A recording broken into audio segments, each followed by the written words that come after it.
అమ్మో నేను ఇంకా భగవత్ సంబంధమైన విషయాలు ఇంకొక 2 శ్లోకాలు నేర్చుకోవాలి, సుబ్రహ్మణ్య భుజంగం నా నోటికి వచ్చేయాలి, ఈ లోభం. మదము, నా భగవానుడు నాకున్నాడు, ఎందుకంటే నాకేమిటి బెంగ, నాకున్నాడండి ఈశ్వరుడు, ఇది నీ గర్వం.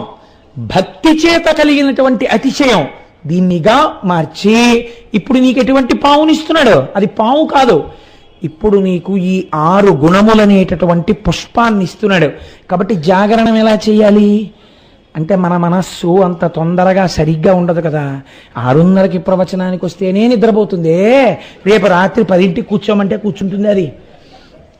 కాబట్టి తెలివైన పని ఏమి చేయాలో తెలుసా అండి, మార్చి మార్చి మనస్సుని కుదుటపరచాలి, కానీ దాన్ని మాయ చెయ్యాలి. ఎలా మాయ చేయాలి, అంతర్లీనంగా భగవంతుడినే పెట్టాలి, పైకి మాత్రం మారిపోతోందని చెప్పాలి. కార్యక్రమం లేస్తుంది మళ్ళీ, బాబోయ్ ఎవడి కొంచెం కళ్ళు పడిపోతున్నట్టున్నాయి, పాము